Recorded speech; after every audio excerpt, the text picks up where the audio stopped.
बता दें कि आरक्षण पर चिराग पासवान ने कहा है कि ये कोई खैरात नहीं है, संवैधानिक अधिकार है, समीक्षा भी बर्दाश्त नहीं करेंगे। चिराग पासवान ने कहा जब तक चिराग जिंदा है तब तक संविधान और कहीं ना कहीं आरक्षण को कोई खतरा नहीं है। जो लोग आरक्षण को हटाने की बड़ी बात कर रहे हैं उन्हें ये जान लेना चाहिए कि आरक्षण पर हम समीक्षा तक बर्दाश्त नहीं करेंगे। क्या सवर्णों से सीधी लड़ाई में कूद पड़े हैं चिराग? क्या 2030 के उनके सबसे बड़े मिशन मुख्यमंत्री बनने के राह में आरक्षण सबसे बड़ा रोड़ा बन सकता है? आइए आज हम इन तमाम खबरों को विस्तार से जानते हैं, लेकिन उसके पहले आप हमारे चैनल पर नए हैं तो चैनल को जरूर सब्सक्राइब कर लें। नमस्कार, मैं हूं संजीव और आप देख रहे हैं आप तक न्यूज। आइए, इस वक्त कुछ बड़ी चर्चा पूरे देश में हो रही है जहां पे आरक्षण एक सबसे बड़ा मुद्दा बन गया है। लेकिन हम सबसे बड़ी बात तब करेंगे कि जब केंद्रीय मंत्री चिराग पासवान ने साफ तौर पे सवर्णों को ये चेता दिया है कि आरक्षण की समीक्षा तक हम बर्दाश्त नहीं करेंगे, आरक्षण हटाने की बात तो दूर दूर तक नहीं है।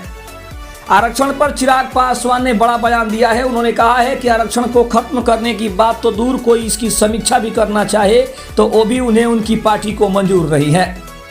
लोक जनशक्ति पार्टी रामविलास के राष्ट्रीय अध्यक्ष और केंद्रीय मंत्री चिराग पासवान ने आरक्षण के मुद्दे पर अपनी पार्टी का रुख पूरी तरीके से साफ कर दिया है।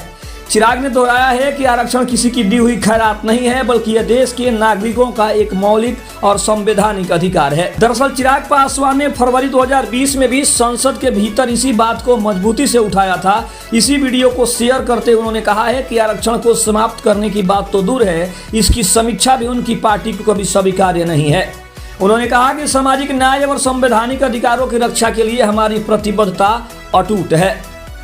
बता दें कि चिराग पासवान दिग्गज दलित नेता, पूर्व केंद्रीय मंत्री और लोक जनशक्ति पार्टी के संस्थापक स्वर्गीय रामविलास पासवान के बेटे हैं।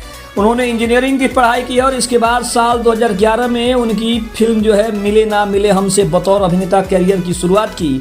हालांकि फिल्मों में मनचाही सफलता नहीं मिलने पर उन्होंने अपने पिता के राजनीतिक विरासत को आगे बढ़ाने का फैसला किया और साल 2012 में लोक जनशक्ति पार्टी के संसदीय बोर्ड के अध्यक्ष बने। साल 2014 के लोकसभा चुनाव में उन्होंने बिहार के जमुई से सुरक्षित निर्वाचन क्षेत्र में पहली बार चुनाव लड़ा और शानदार जीत दर्ज करके मुख्य धारा की राजनीति में जोरदार एंट्री मारी, जिसके बाद 2019 में वे इसी सीट से दोबारा सांसद चुने गए।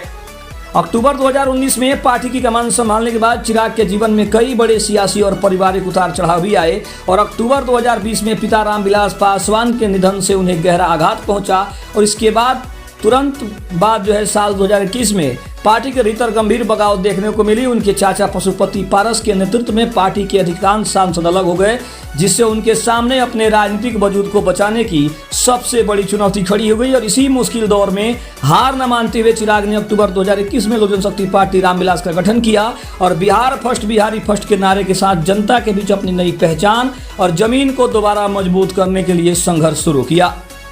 लेकिन आपको बता दें कि ये मामला तो तब का है, लेकिन अभी सबसे बड़ी चर्चा इस बात की हो रही है कि आखिर आरक्षण पर चिराग पासवान इतने भड़के क्यों हैं। क्या चिराग को लगता है आरक्षण के मुद्दे पर अगर वो बोलेंगे तो क्या 2030 का जो चुनाव है जो 2030 में उनको बिहार का मुख्यमंत्री बनना है, उस राह में सबसे बड़ा रोड़ा अटक जाएगा? क्योंकि चर्चा सबसे ज़्यादा इसी बात की हो रही है कि चिराग ने साफ तौर पे अपना पूंछ खड़ा कर दिया है कि वो आरक्षण के मुद्दे पर ना ही वो आरक्षण को हटने देंगे और ना ही वो आरक्षण के ऊपर कोई समीक्षा करेंगे। सबसे बड़ी चर्चा है कि क्या सवर्णों से सीधी लड़ाई चिराग ने ठान ली है लड़ने की, क्योंकि अगर चिराग पासवान की बात करें तो पासवानों का 5% वोट बैंक है, जिसके सहारे चिराग एक बड़े नेता बने हुए हैं और कहीं ना कहीं चिराग पासवान अगर बड़े नेता बने हैं तो उसके पीछे एनडीए का सबसे बड़ा हाथ है और एनडीए के कोई भी नेता अभी तक आरक्षण के मुद्दे पर कोई बातचीत करने को तैयार नहीं है। दिल्ली के जंतर मंतर पर जिस तरीके से आंदोलन हो रहा है, जिस तरीके से आरक्षण को हटाने की मांग हो रही है, उसके ऊपर अभी भी सरकार की ओर से कोई बड़ी बात नहीं कही जा रही है और ना ही उसके ऊपर कोई समीक्षा की बात दोहराई जा रही है। तो एक बात तो स्पष्ट है कि सवर्णों से सीधी लड़ाई चिराग पासवान को कितनी महंगी पड़ेगी ये तो आने वाला वक्त बताएगा, लेकिन जिस तरीके से स्वर्ण समाज एकजुट होकर जंतर मंतर पर पहुंच रहा है और जिस तरीके से आंदोलन कर रहा है, एक बात तो स्पष्ट है कि अभिजीत दिपके की तरह ही एक बार फिर से ये आंदोलन कहीं और ज़्यादा बड़ा ना हो जाए और ज़्यादा विकराल रूप ना ले ले, ताकि सरकार को फिर से झुकने पर मजबूर होना पड़े। क्योंकि सवर्णों की जो संख्या है, स्वर्णों की जो आबादी है वो धीरे धीरे इससे जुड़ती जा रही है और ये आंदोलन जो है वो छोटे से अब बड़े स्तर तक पहुंच रहा है, जिसका सीधा असर एनडीए की सरकार पर तो पड़ेगा ही, लेकिन साथ ही साथ केंद्रीय मंत्री चिराग पासवान को भी काफी महंगा पड़ सकता है। खबर कैसी लगी कमेंट में जरूर बताइएगा। तब तक के लिए धन्यवाद। जय हिंद, जय भारत।